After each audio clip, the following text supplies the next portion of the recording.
ನಮಸ್ಕಾರ ಸ್ನೇಹಿತರೆ. ಯಾವುದು ನಿಮ್ಮ ಸ್ವಂತದಲ್ಲ, ಅನುಭವಗಳು ಮಾತ್ರ ಎಂದು ನೀವು ಅರಿತುಕೊಂಡಾಗ ಭಯ ಮಾಯವಾಗುತ್ತದೆ.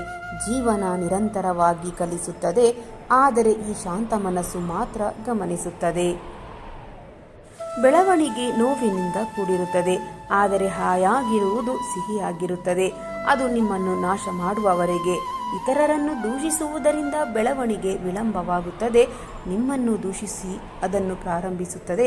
ಯಾರನ್ನು ದೂಷಿಸದೇ ಇರುವುದು ಅದು ಕೊನೆಗೊಳ್ಳುತ್ತದೆ.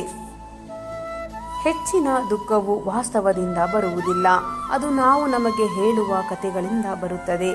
ಜನರು ನಿರ್ಲಕ್ಷಿಸಲಾಗದಂಥ ವ್ಯಕ್ತಿಯಾಗಬೇಕಾ? ಹಾಗಾದರೆ ಕಡಿಮೆ ಮಾತನಾಡಿ, ಆದರೆ ಅದನ್ನು ಗಣನೆಗೆ ತೆಗೆದುಕೊಳ್ಳುವಂತೆ ಮಾಡಿ. ತರ್ಕವಿಲ್ಲದ ವಿಷಯಗಳನ್ನು ಹೇಳುವುದನ್ನು ತಪ್ಪಿಸಿ. ಯಾರೊಂದಿಗಾದರೂ ಮಾತನಾಡುವಾಗ ಕಣ್ಣಿನ ಸಂಪರ್ಕವನ್ನು ಇಟ್ಟುಕೊಳ್ಳಿ. ಸುಂದರವಾಗಿ ಮಾತ್ರವಲ್ಲ, ಅಚ್ಚುಕಟ್ಟಾಗಿ ಉಡುಗೆ ತೊಡಿ. ಏನನ್ನಾದರೂ ಕಲಿಯುವ ಮತ್ತು ಮಾಡುವ ನಿಮ್ಮ ಸಾಮರ್ಥ್ಯದಲ್ಲಿ ನಂಬಿಕೆ ಇರಿಸಿ. ನಿಮ್ಮ ಮಾತುಗಳಿಗೆ ಬದ್ಧರಾಗಿರಿ. ಇತರರನ್ನು ಮೆಚ್ಚಿಸಲು ರಾಜಿ ಮಾಡಿಕೊಳ್ಳಬೇಡಿ. ನಿಮ್ಮೊಂದಿಗೆ ಪ್ರಾಮಾಣಿಕವಾಗಿರಿ ಮತ್ತು ನೆಪಗಳನ್ನು ಹೇಳುವುದನ್ನು ತಪ್ಪಿಸಿ. ಪ್ರೀತಿಗಾಗಿ, ಸಮಯಕ್ಕಾಗಿ ಯಾರ ಮುಂದೆಯೂ ಭಿಕ್ಷೆ ಬೇಡಬೇಡಿ. ಯಾವಾಗ ನಾವು ನಮ್ಮವರಿಂದ ನಿರೀಕ್ಷೆಯನ್ನು ಕಡಿಮೆ ಮಾಡುತ್ತೇವೋ ನೋವು ತಾನಾಗಿಯೇ ಕಡಿಮೆಯಾಗುತ್ತದೆ. ನಿಮ್ಮನ್ನು ಇಗ್ನೋರ್ ಮಾಡಿದರೆ ಅವರಿಂದ ದೂರವಾಗಿ. ಸಂಬಂಧವೇ ಬೇರೆ, ಸೆಲ್ಫ್ ರೆಸ್ಪೆಕ್ಟೇ ಬೇರೆ. ಜನರು ಯಾರು ಹೃದಯದಿಂದ ಸ್ವಚ್ಛವಾಗಿರುತ್ತಾರೋ ಅಂತಹವರನ್ನೇ ದೂರ ತಳ್ಳಿಬಿಡುತ್ತಾರೆ. ಕೊನೆಯಲ್ಲಿ ಎಲ್ಲವನ್ನು ಬಿಟ್ಟು ಒಂಟಿಯಾಗಿ ಹೋಗುವುದು ಇದ್ದೇ ಇದೆ. ಈಗಿನಿಂದಲೇ ಒಂಟಿಯಾಗಿರುವುದನ್ನು ಕಲಿಯಿರಿ. ನಿಮ್ಮನ್ನು ಆಕರ್ಷಕವಾಗಿ ಕಾಣಿಸುವಂತೆ ಮಾಡುವ ಅಭ್ಯಾಸಗಳು. ಹೆಚ್ಚಾಗಿ ನಗುವನ್ನು ಧರಿಸಿ. ಮೊದಲು ಅರ್ಥ ಮಾಡಿಕೊಳ್ಳಿ, ನಂತರ ಮಾತನಾಡಿ. ಕೇಳುಗರಾಗಿ. ನಿಮ್ಮ ಹೆತ್ತವರು, ಕುಟುಂಬ ಮತ್ತು ಪ್ರೀತಿ ಪಾತ್ರರನ್ನು ಕಾಳಜಿ ಮಾಡಿ. ನಿಮ್ಮ ಕೋಪ ಮತ್ತು ಅಹಂಕಾರವನ್ನು ಮೌನಗೊಳಿಸಿ. ಸಭ್ಯರಾಗಿರಿ. ನೀವು ಅವುಗಳನ್ನು ಉಳಿಸಿಕೊಳ್ಳಲು ಸಾಧ್ಯವಾದರೆ ಮಾತ್ರ ಭರವಸೆಗಳನ್ನು ನೀಡಿ. ಯಾರಾದರೂ ನಿಮ್ಮ ಮೇಲೆ ಕೂಗಾಡಿದಾಗ ಶಾಂತವಾಗಿರಿ. ಮೊದಲು ಅವರ ಮಾತುಗಳನ್ನು ಕೇಳಿ. ಶ್ರೇಷ್ಠ ಮತ್ತು ವಿನಮ್ರ ಮನೋಭಾವವನ್ನು ಹೊಂದಿರಿ. ನೀವು ಬದುಕುವ ರೀತಿಯನ್ನು ಕಲಿಸಿ.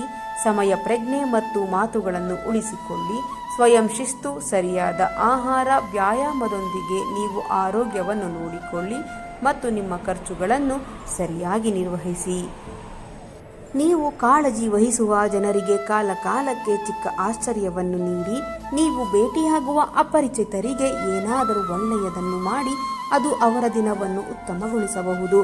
ಬುದ್ಧಿವಂತ ಮತ್ತು ನಿಮ್ಮ ಅಹಂಕಾರವನ್ನು ಹಸ್ತಕ್ಷೇಪ ಮಾಡಲು ಬಿಡದ ಜನರಿಂದ ಕಲಿಯಿರಿ. ಯಾವುದೇ ಸಂಬಂಧದಲ್ಲಿ ನಿಷ್ಠಾವಂತ ಮತ್ತು ವಿಶ್ವಾಸರಾಗಿರುವುದು. ನಿಮ್ಮ ಕಷ್ಟಕ್ಕೆ ನೀವಷ್ಟೇ ಔಷಧಿ. ಯಾರನ್ನು ನೋಯಿಸಲು ಇಷ್ಟಪಡದ ಮನಸ್ಸುಗಳಿಗೆ ಅತಿ ಹೆಚ್ಚು ಕಷ್ಟ ಬರುತ್ತದೆ. ನಾವು ಮೌನವಾಗುತ್ತಾ ಹೋದಷ್ಟು ಜನ ಹೆಚ್ಚು ಅರ್ಥವಾಗುತ್ತಾ ಹೋಗುತ್ತಾರೆ. ಸೋತ ಜಾಗದಲ್ಲೇ ಗೆಲ್ಲಬೇಕು. ಅವಮಾನಿಸಿದವರ ಮುಂದೆ ತಲೆ ಎತ್ತಿ ಬದುಕುವಂತಾಗಬೇಕು. ಪ್ರತಿಯೊಬ್ಬರಿಗೂ ಒಂದು ಕಾಲ ಬಂದೇ ಬರುತ್ತದೆ. ಬದುಕಿಗಾಗಿ ಈ ಸೂತ್ರಗಳು. ನೀರನ್ನು ಹೆಚ್ಚಾಗಿ ಕುಡಿಯಿರಿ. ವಾಕಿಂಗ್ಗೆ ಹೋಗಿ. ಈ ಕ್ಷಣದಲ್ಲಿ ಜೀವಿಸಿ. ನಿಮ್ಮನ್ನು ನೀವು ನಂಬಿರಿ. ದಯೆ ಉಚಿತ. ಒಂದು ಸಮಯಕ್ಕೆ ಒಂದೇ ಕೆಲಸ. ನಿಮ್ಮ ಜೀವನವನ್ನು ಪ್ರಣಮಯಗೊಳಿಸಿ. ಹೆಚ್ಚಿನ ಪುಸ್ತಕಗಳನ್ನು ಓದಿ. ನಿಮ್ಮದೇ ಆದ ವೇಗದಲ್ಲಿ ಹೋಗಿ. ಪ್ರತಿಯೊಬ್ಬರೂ ವಿಭಿನ್ನ ಪ್ರಯಾಣದಲ್ಲಿ ಇದ್ದಾರೆ. ಪ್ರತಿದಿನ ಕೃತಜ್ಞತೆಯನ್ನು ಅಭ್ಯಾಸ ಮಾಡಿಕೊಳ್ಳಿ. ಬೆಳವಣಿಗೆಗಾಗಿ ಬದಲಾವಣೆಯನ್ನು ಸ್ವೀಕರಿಸಿ. ಸ್ವ ಆರೈಕೆಗಾಗಿ ಆದ್ಯತೆ ನೀಡಿ. ಪ್ರೀತಿಸಿ. ಸ್ನೇಹಿತರ ಹತ್ತಿರ ಹೋಗಿ. ಸಣ್ಣ ವಿಷಯಗಳಲ್ಲಿ ಸಂತೋಷವನ್ನು ಕಂಡುಕೊಳ್ಳಿ. ಯಾರು ನಿಮ್ಮ ಭಾವನೆಗಳಿಗೆ, ನಿಮ್ಮ ಮಾತುಗಳಿಗೆ ಬೆಲೆಯನ್ನು ಕೊಡುತ್ತಿಲ್ಲವೋ ಅವರಿಗೆ ನಿಮ್ಮ ಮೌನದಿಂದಲೇ ಉತ್ತರ ಕೊಡಿ. ಯಾರಿಗಾದರೂ ನಿಮ್ಮ ನೋವಿನ ಅನುಭವವೇ ಇಲ್ಲವೆಂದರೆ ಅವರಿಗೆ ನಿಮ್ಮ ಕಷ್ಟಗಳನ್ನು ಹೇಳಿ. ಏನೂ ಪ್ರಯೋಜನವಿಲ್ಲ. ನಿಮಗೆ ನೋವು ಕೊಡುವಷ್ಟು ಹಕ್ಕನ್ನು ಯಾರಿಗೂ ಕೊಡಬೇಡಿ. ಯಾರಿಗೂ ತುಂಬ ಸಮಯವನ್ನು ಕೊಡಬೇಡಿ. ಅವರಿಗೆ ಸೊಕ್ಕು ಬರುವಷ್ಟು. ನಮ್ಮ ಸಿಟ್ಟು ಮತ್ತು ಪ್ರೀತಿಯನ್ನು ಯಾರು ಪ್ರೀತಿ ಮಾಡುತ್ತಾರೋ ಅವರಿಗೆ ಮಾತ್ರ ಮೀಸಲಿಡಬೇಕು. ಬೇರೆಯವರಿಗೆ ನಿಮ್ಮ ಜೀವನದಲ್ಲಿ ಹೆಚ್ಚು ಪ್ರಾಮುಖ್ಯತೆ ನೀಡಿದರೆ ಅವರ ಜೀವನದಲ್ಲಿ ನೀವು ಅಗ್ಗವಾಗಿ ಬಿಡುತ್ತೀರಾ. ಈ ಕೆಲಸಗಳನ್ನು ನೀವು ಒಬ್ಬಂಟಿಯಾಗಿ ಮಾಡದಿದ್ದರೆ ನಿಮ್ಮ ಜೀವನ ಅಪೂರ್ಣವಾಗುತ್ತದೆ. ಒಂಟಿಯಾಗಿ ಪ್ರಯಾಣ ಮಾಡಿ ಸೂರ್ಯೋದಯವನ್ನು ವೀಕ್ಷಿಸುವುದು, ದಿನದಲ್ಲಿ ಒಂದು ಪುಸ್ತಕವನ್ನು ಓದುವುದು, ಊಟಕ್ಕೆ ನಿಮ್ಮನ್ನು ಕರೆದೊಯ್ಯುವುದು, ನಿಮ್ಮ ಆಲೋಚನೆಗಳ ದಿನಾಚರಿ ಬರೆಯುವುದು, ಹೊಸ ಅಡುಗೆಯನ್ನು ಪ್ರಯತ್ನಿಸುವುದು, ಹೊಸ ನಗರವನ್ನು ಅನ್ವೇಷಿಸುವುದು, ಸ್ಪಾದಲ್ಲಿ ಒಂದು ದಿನ ಕಳೆಯುವುದು, ಪ್ರಕೃತಿಯಲ್ಲಿ ನಡೆಯುವುದು, ಚಲನಚಿತ್ರವನ್ನು ವೀಕ್ಷಿಸುವುದು, ಧ್ಯಾನ ಮಾಡುವುದು, ಸಾಮಾಜಿಕ ಮಾಧ್ಯಮದಿಂದ ಸ್ವಲ್ಪ ದೂರವಿರುವುದು, ಹೊಸ ಕೌಶಲ್ಯವನ್ನು ಕಲಿಯುವುದು, ವಸ್ತು ಸಂಗ್ರಹಾಲಯಕ್ಕೆ ಭೇಟಿ ನೀಡುವುದು, ನಿಮ್ಮ ಭವಿಷ್ಯಕ್ಕೆ ಒಂದು ಪತ್ರ ಬರೆಯುವುದು, ಮಧ್ಯಾಹ್ನದ ನಿದ್ರೆ ಮಾಡುವುದು, ಚಿತ್ರಕಲೆ ಪ್ರಯತ್ನಿಸುವುದು, ನಕ್ಷತ್ರ ವೀಕ್ಷಣೆಗೆ ಹೋಗುವುದು, ಒಂಟಿಯಾಗಿ ಪಿಕ್ನಿಕ್ ಮಾಡುವುದು, ಹೊಸ ಅಭ್ಯಾಸವನ್ನು ಪ್ರಾರಂಭಿಸುವುದು. ಸ್ನೇಹಿತರೆ, ಪ್ರಾಮಾಣಿಕವಾಗಿ ಬದುಕಿದವರಿಗೆ ಮನುಷ್ಯರು ಸಹಾಯ ಮಾಡದಿದ್ದರೂ ದೇವರು ಖಂಡಿತ ಸಹಾಯ ಮಾಡುತ್ತಾನೆ. ಶುದ್ಧ ಮನದಿಂದ ಬದುಕಿದವರಿಗೆ ಕೊನೆಗೆ ಶಾಶ್ವತ ಸಂತೋಷ ಹೊಂದುತ್ತಾರೆ. ನಮಗೆ ಅವಮಾನ ಮಾಡಿದವರ ಮೇಲೆ ಸೇಡು ತೀರಿಸಿಕೊಳ್ಳುವ ಯೋಗ್ಯ ವಿಧಾನವೆಂದರೆ ಅವರ ಎದುರು ಯಶಸ್ಸು ಸಂಪಾದಿಸಿ ತಲೆ ಎತ್ತಿ ನಡೆಯುವುದು. 100 ಗುರುಗಳು ಸೇರಿ ಕಲಿಸಲಾಗದ ಅದೆಷ್ಟೋ ವಿಚಾರಗಳನ್ನು ಸಮಯವೆಂಬ ಒಂದೇ ಒಂದು ಶಕ್ತಿ ಕಲಿಸಿಬಿಡುತ್ತದೆ. ಮುಂದಿನ ಪುಟದಲ್ಲಿ ಏನಿದೆ ಎಂದು ಯಾರಿಗೂ ತಿಳಿಯದ ಪುಸ್ತಕ ನಮ್ಮ ಜೀವನ. ನೋವಿನೊಂದಿಗೆ ಬೆಳೆದ ಕನಸು ಮುತ್ತಿನಂತೆ ಬೆಳಗುತ್ತದೆ. ತಾಳ್ಮೆಯಿಂದ ಕಟ್ಟಿದ ಬದುಕು ಗಗನದಂತೆ ವ್ಯಾಪಿಸುತ್ತದೆ. ಹೊರಗಡೆ ಹಾರೈಸುವುದು, ಒಳಗಡೆ ಶಾಪ ಕೊಡುವುದು, ಹೊರಗಡೆ ಪ್ರೀತಿ, ಒಳಗಡೆ ದ್ವೇಷ, ಹೊರಗಡೆ ಮಾನವ ತತ್ವ, ಒಳಗಡೆ ರಾಕ್ಷಸ ತತ್ವ, ಹೊರಗಡೆ ನಿಯತ್ತಾಗಿರುವುದು, ಒಳಗಡೆ ನಂಬಿಕೆ, ದ್ರೋಹ ಮಾಡುವುದು. ಇದು ಇಂದಿನ ಮನುಷ್ಯನ ನೈಜ ಶೈಲಿ. ಮನಸ್ಸು ಒಮ್ಮೆ ಕಲ್ಲಾದರೆ ಮೊದಲಿನ ಮನುಷ್ಯ ಸಿಗಲಾರ. ಬದುಕು ಒಂದು ರೀತಿ ಕ್ರಿಕೆಟ್ ಆಟವಿದ್ದಂತೆ. ಸುತ್ತಲೂ ನಿಂತವರು ನಮ್ಮವರಂತೆಯೇ ಕಂಡರೂ ನಮ್ಮ ಬದುಕಿನ ಸೋಲಿಗಾಗಿ ಕಾದು ಕುಳಿತಿರುತ್ತಾರೆ ಎನ್ನುವುದೇ ಸತ್ಯ. ಸಾಧ್ಯವೇ ಇಲ್ಲ ಎಂದುಕೊಂಡರೆ ಏನನ್ನು ಸಾಧಿಸಲಾಗದು. ಪ್ರಯತ್ನಿಸುವುದರಿಂದ ನಷ್ಟವೇನಿದೆ? ಗೆದ್ದರೆ ಸಂತೋಷವಾಗುತ್ತದೆ, ಸೋತರೆ ಅನುಭವ ಸಿಗುತ್ತದೆ. ಮುಚ್ಚಿದ ಬಾಯಿಯ ಮೀನು ಎಂದಿಗೂ ಗಾಳಕ್ಕೆ ಸಿಕ್ಕಿ ಬೀಳುವುದಿಲ್ಲ. ಈ ಮಾತು ಮೀನಿಗೊಂದೇ ಅಲ್ಲ, ಮನುಷ್ಯರಿಗೂ ಅನ್ವಯವಾಗುತ್ತದೆ. ಬಹುತೇಕ ಸಂದರ್ಭಗಳಲ್ಲಿ ಎಲ್ಲರೂ ಬಾಯಿ ತೆರೆದೇ ಕಷ್ಟಕ್ಕೆ ಸಿಲುಕುತ್ತಾರೆ. ಆತ್ಮವಿಶ್ವಾಸ ಒಂದು ಮಹಾಯುದ್ಧ.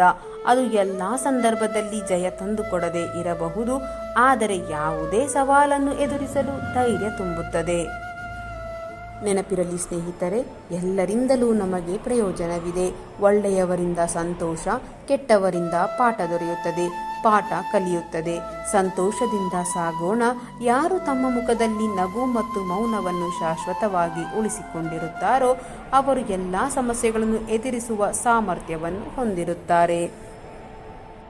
ಯಾರಾದರೂ ನಿಮ್ಮನ್ನು ತಪ್ಪಾಗಿ ತಿಳಿದುಕೊಳ್ಳುತ್ತಾರೆ ಎಂದು ನೊಂದುಕೊಳ್ಳಬೇಡಿ. ಯಾಕೆಂದರೆ ಅವರ ತಿಳುವಳಿಕೆ ಎಷ್ಟಿದೆಯೋ ಅಷ್ಟೇ ಅವರು ನಿಮ್ಮನ್ನು ತಿಳಿದುಕೊಂಡಿರುತ್ತಾರೆ. ಅದರಲ್ಲಿ ನಿಮ್ಮ ತಪ್ಪೇನೂ ಇಲ್ಲ. ಮನುಷ್ಯನ ದೇಹದಲ್ಲಿ ಅತಿ ಭಾರವಾದದ್ದು ಏನಾದರೂ ಇದ್ದರೆ ಬೇರೆ ಏನೂ ಅಲ್ಲ, ಅದುವೇ ಅಹಂಕಾರ. ಆ ಭಾರವನ್ನು ಹೊತ್ತುಕೊಳ್ಳಲು ಆಗದೆ ಅನೇಕ ಜನರು ಜೀವನದಲ್ಲಿ ಸೋಲುತ್ತಾರೆ. ಯಾರು ಅದನ್ನು ಹೊತ್ತುಕೊಳ್ಳುವ ಬದಲು ಪಕ್ಕಕ್ಕೆ ಇಡುತ್ತಾರೋ ಅವರು ಜೀವನದಲ್ಲಿ ಗೆಲ್ಲುತ್ತಾರೆ. ವ್ಯಕ್ತಿ ಪರಿಸ್ಥಿತಿಯ ಕೈಗೊಂಬೆಯಾದಾಗ ಅವನಾಗಲಿ ಅಥವಾ ಅವನ ನಿಜವಾದ ವ್ಯಕ್ತಿತ್ವ ಮಾತನಾಡುವುದಿಲ್ಲ. ಅವನು ಎದುರಿಸುತ್ತಿರುವ ಪರಿಸ್ಥಿತಿ, ಸಮಯ, ಸಂದರ್ಭಗಳು ಮಾತನಾಡುತ್ತವೆ. ಇನ್ನೊಬ್ಬರ ಗುಣ ಏನು ಅಂತ ಗೊತ್ತಾದಾಗ ನಮ್ಮಲ್ಲಿ ನಾವೇ ಬದಲಾವಣೆ ಮಾಡಿಕೊಂಡು ನಾವು ಖುಷಿಯಾಗಿರಬೇಕೇ ಹೊರತು ಅವರನ್ನು ಬದಲಾಯಿಸಲು ಹೋಗಬಾರದು. ಸುಮ್ಮನೆ ನಮ್ಮ ಸಮಯ ವ್ಯರ್ಥ. ಒಬ್ಬ ವ್ಯಕ್ತಿಯ ಯಶಸ್ಸಿನ ಹಿಂದೆ ಬೆಟ್ಟ ಹತ್ತಿದಂತಹ ಶ್ರಮವಿರುತ್ತದೆ. ನಡೆದು ಬಂದ ದಾರಿಯಲ್ಲಿ ಹೇಳಿಕೊಳ್ಳಲಾಗದ ನೋವಿರುತ್ತದೆ. ಅವರಂತೆ ನಾವಾಗಲು ಪ್ರಯತ್ನಿಸಬೇಕೇ ಹೊರತು ಆ ವ್ಯಕ್ತಿಯ ಯಶಸ್ಸಿನ ಕೇಡು ಬಯಸುವ ಶತ್ರುಗಳಾಗಬಾರದು. ಪ್ರತಿ ಬಾರಿಯೂ ನಿಮಗೆ ಬೇಕಾದದ್ದನ್ನು ಪಡೆಯುವುದೇ ಸಂತೋಷವಲ್ಲ. ಇವು ಪಡೆದದ್ದನ್ನು ಪ್ರೀತಿಸುವ ಮತ್ತು ಅದಕ್ಕೆ ಕೃತಜ್ಞರಾಗಿರುವ ನಿಜವಾದ ಸಂತೋಷ ಅಡಗಿದೆ. ಮನುಷ್ಯನ ಮನಸ್ಸಿನ ಶಕ್ತಿಗೆ ಮಿತಿಯೇ ಇಲ್ಲ. ಬಳಸಿಕೊಳ್ಳುತ್ತಾ ಹೋದ ಹಾಗೆ ಅದು ಇನ್ನಷ್ಟು ಬೆಳೆಯುತ್ತಾ ಹೋಗುತ್ತದೆ. ಸಮಸ್ಯೆಗಳಿಂದ ದೂರ ಓಡುವುದರಿಂದ ಲಾಭವಿಲ್ಲ.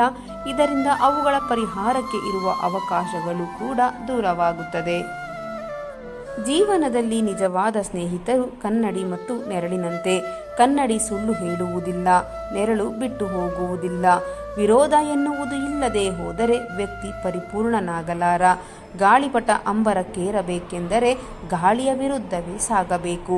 ಆಹಾರ ಮತ್ತು ಆಲೋಚನೆ ಇವೆರಡರಲ್ಲಿ ಯಾವುದು ಅತಿಯಾದರೂ ದೇಹ ಮತ್ತು ಮನಸ್ಸಿಗೆ ಅಪಾಯವೇ.